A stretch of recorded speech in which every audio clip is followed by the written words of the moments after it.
But as we go through here, right now we're traveling on what is known as 15th Street. It's also known as Raoul Wallenberg Place. Raoul Wallenberg was a representative from the, he was a political individual from Switzerland. He was famous for liberating thousands of Jews during the time in which Nazi Germany was trying to exterminate the Jews. And later on, he would disappear only to be found out that he was tortured and killed for him aiding the Jews. Really, it's interesting. If you guys really get a chance to take an in-depth look inside of there and to actually listen to some of those individuals, it really is interesting. I had the pleasure of having a lady on my bus who was 90 years old, and she remembers being a little girl during the time of the Nazi occupation. And what happened was she was boarded on one of those trains that was going to be taken to the gas chambers, but she was able to escape by slipping through the little boards in between the cars or whatever. And she was 3 years old, traveling for about 2.5 years. And everybody basically trying to take advantage of her or take things that she might possess. Later on, she would wind up at one of the monasteries in Germany, in the area she was. And she was able to locate relatives that were here in the United States. And basically, that was how she was able to escape to here. It really was interesting, you know, just to hear her talk about a whole lot of different events that she had been through. So when you get a chance to go back inside of there, you want to treat it with the utmost respect, like you're going to someone you know personally's funeral or an important dignitary or something of the matter, because these individuals, some of them have lived through that experience. And some of them, the children only get to see this individual through recordings that they made about individuals talking about that event. There are a lot of people here that want to see the cherry blossoms. Up on the left-hand side here, we have the Washington Monument. This is the tallest freestanding masonry structure in the United States. It's 555 feet, 5 1/8 inches tall, 18 inches thick at the tip, 15 feet thick at the base, 898 steps over 8,900 stones. Construction started in 1848, was completed in 1884, and opened to the general public in 1888. When it was first opened to the general public, got a steam elevator that would take it from the base to the tip for roughly about 20 minutes to a half an hour. Only men were allowed to ride the elevator at that time because the elevator was experimental, considered to be very dangerous. While these men were on this elevator risking their lives, it would serve wine and cheese and crackers and cookies and other refreshments, while the women and children safely climbed up 898 steps.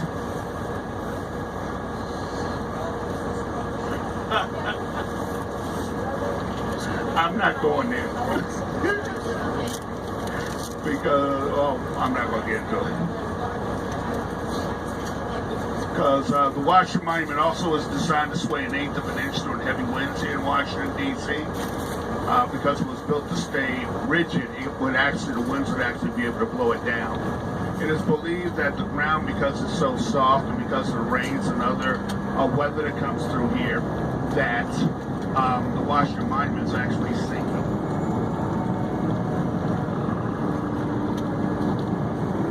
And there's so many 12ths of an inch that is actually sinking into the ground every year. The best panorama you can get of Washington, D.C. is from the Washington Monument. You get to see the topography of how Washington's actually laid out. On your right and your left-hand side, these are the departments of agriculture.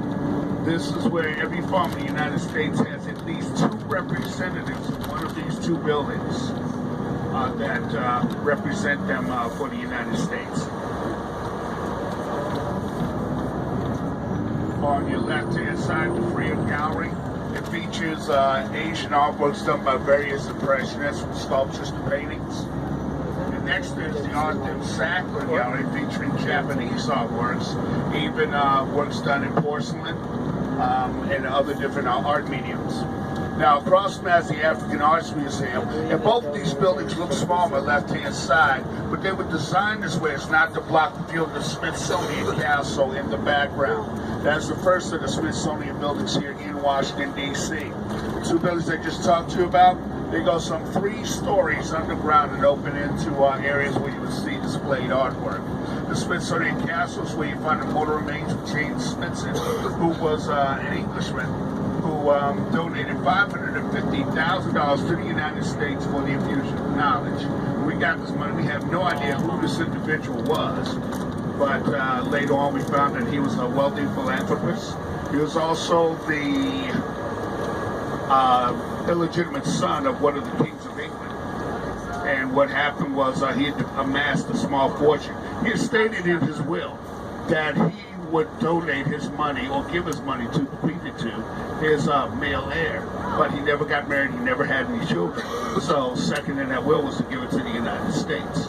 We found out that this individual was really interested in the sciences, and basically we took that and expanded upon it. We have over 20 buildings at the Smithsonian. There are 16 here in Washington, D.C., one that's in Virginia at Uber-Hazy. That's where they have most of the planes. And also we have another natural history museum that is in New York. Okay. Over here, your left-hand side is the John Hirshhorn Museum, featuring modern contemporary artworks done by various impressionists. I had a buddy of mine that was a security guard over here, which was kind of funny.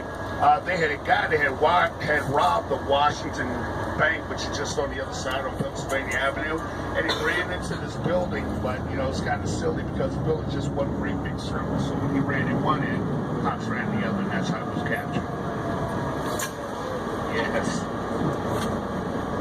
Up ahead of us is the Air and Space Museum, the most visited museum in the United States, rumored to be more visited than Disney World on its best day.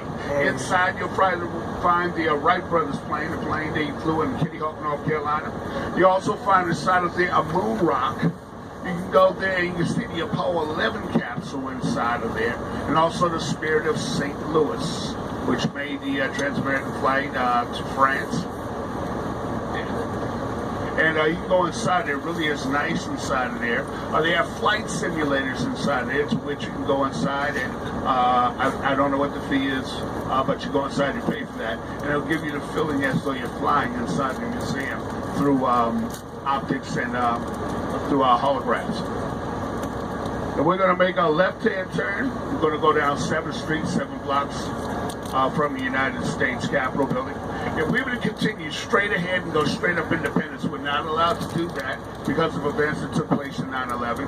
But you would see the House of Representative office buildings there, named after Samuel Rayburn, Nicholas Longworth, and Joseph Cannon. How many House of Representative members are there? Anybody know? 435. 435 members. 435. Very good. How many senators? 100. Very good. Just want to see if you're listening, that's all. All right, we're making our way on down 7th Street. Now, whenever we have major events that happen here in Washington, D.C., a lot of people come down here along what is known as the mall area. When Pierre Charles Fund originally designed this area, he knew that there would be points in which individuals would like to go and relax and go for nice relaxing walks. And you come down along this area, and there are no shopping malls per se. These individuals come down here and just go for relaxing walks. Some people park their vehicles to go watch the cherry blossoms. Down to the right-hand side is what they did filming for Transformers 3 here in Washington, D.C. We had the pleasure of bringing those actors and actresses down here for that.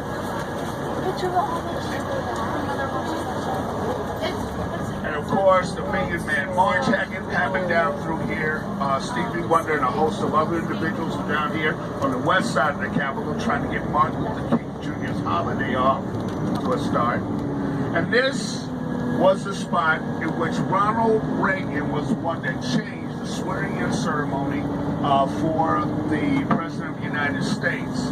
Most of the individuals were sworn in on the east side of the Capitol. He was sworn in on the west side of the Capitol. Can anybody guess why he was sworn in on the west side? He was from Illinois. Because he was from California. He wanted to face California. That's right. California. All right. All right, we're making our way on up here to Constitution Avenue, and you're right here inside the National Gallery of Art. That's where some